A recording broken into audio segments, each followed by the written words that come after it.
But for a time, it looked like we might have another nuclear incident on our hands. The result is, Mr. President, I'm really not up to date on Southeast Asia. I can't tell you anything. What is the story behind what was your evaluation yesterday? I wanted to ask you to go in the office, and I looked at you, and I thought you were so damn tired, you better go home to your wife. No. It started that breakfast, but I just didn't. No, I'm sorry. I would love to, Clement. Well, I think it shows two things, Mr. President. First, that they have more power than some credit them with. I don't think it's a last gasp action.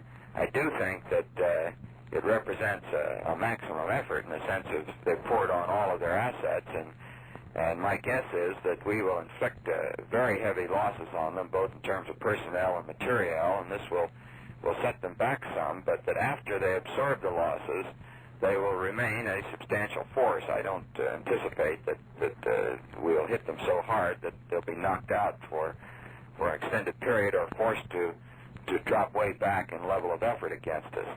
I do think that it is such a well-coordinated, such an obviously advanced planned operation that it probably relates to negotiations in some way. I would expect that were they successful here, they'd then move forward more forcefully on the negotiation front, and that thinking that they have a stronger position from which to bargain.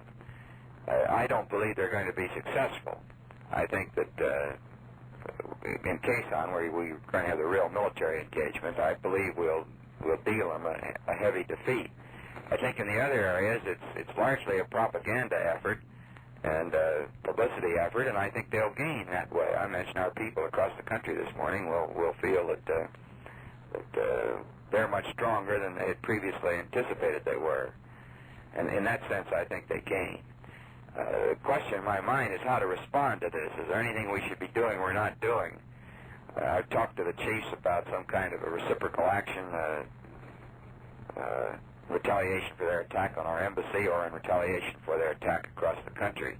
There just isn't anything they've come up with that is worth a damn. They talk about an area bombing attack over Hanoi. The weather is terrible. You can't get in there with pinpoint targeting. The only way you could bomb it at all at the present time is area bombing. I wouldn't recommend that to you under any circumstances. They just haven't been able to think of retaliation that means anything. My own feeling is that we ought to depend upon our ability to inflict very heavy casualties on them as our proper response and as the message we give to our people.